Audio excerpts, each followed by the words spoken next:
আসসালামু আলাইকুম এভরিওয়ান, আশা করি সবাই অনেক ভালো আছেন। আজকে চলে আসলাম শ্রীমঙ্গল ডে 2 নিয়ে।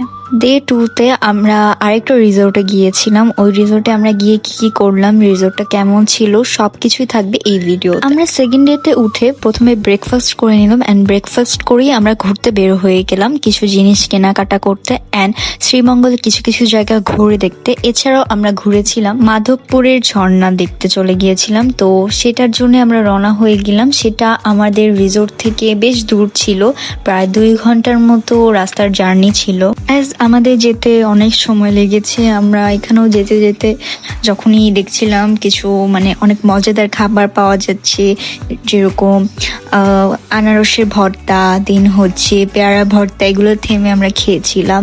মাঝখানে ক্ষুধা লেগেছিল, চিপসও খেয়ে নিয়েছিলাম। এরপর আমরা পৌঁছে গেলাম মাধবকুণ্ডর এখানে।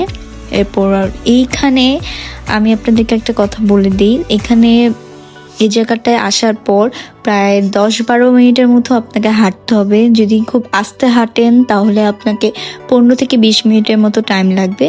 যদি ফাস্ট হাঁটেন তাহলে আমি বলবো আপনি পৌঁছে যেতে পারবেন 10 মিনিট। সত্যি কথা বলতে এই জায়গাটা অনেক সুন্দর ছিল এবং এত গরম লেগে গিয়েছিল হাঁটতে হাঁটতে যাওয়ার সময়। এরপর এখানে গিয়ে এত শান্তি লেগেছে, অনেক বাতাস ছিল, পানিটা তো ঠান্ডা, কি যে ভালো লাগছিল, অনেক সুন্দর ছিল জায়গাটা, অনেক ভালো লাগতেছিল।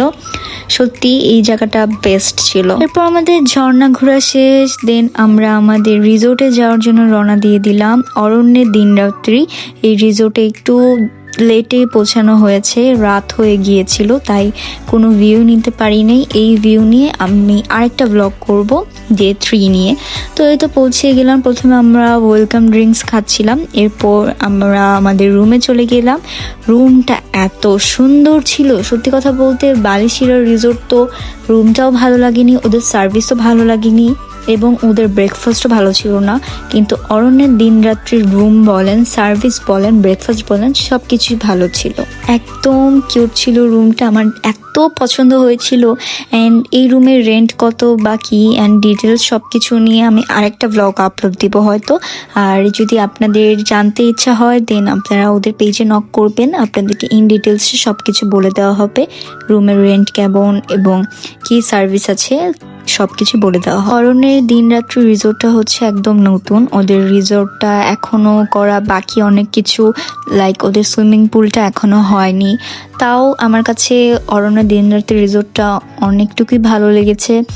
আমরা রুমে ফ্রেশ ট্রেশ হয়েও নিচে ঘুরতে গিয়েছিলাম, তাও দেখলাম যে অনেক কিছু ওদের আসলে বাকি করা, তো ভালোই ছিল। ওদের ওয়াশরুমটাও খুবই ক্লিন ছিল, আমার কাছে ওয়াশরুমটাও খুবই ভালো লেগেছিল, পছন্দ হয়েছিল।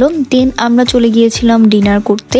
ডিনার করতে গিয়ে এতগুলো বিড়াল দেখেছি আমি, পুরো ফ্যামিলি ছিল, 6-7টার মতো বিড়াল ছিল, এত কিউট ছিল। আমি আর আমার কাজিন ওই বিড়ালের পিছেই ছিলাম। দেন হচ্ছে আমরা আমাদের ডিনার অর্ডার করে ফেলি।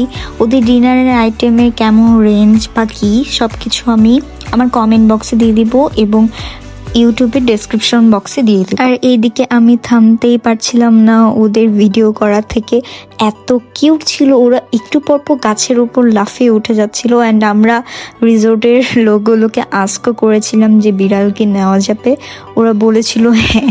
যাই হোক, ওদের ডিনারের আইটেমে আলু ভর্তা ছিল, মুরগি ছিল, ডিম ভর্তা ছিল, যাই হোক খুবই টেস্টি ছিল ওদের ডিনারটাও।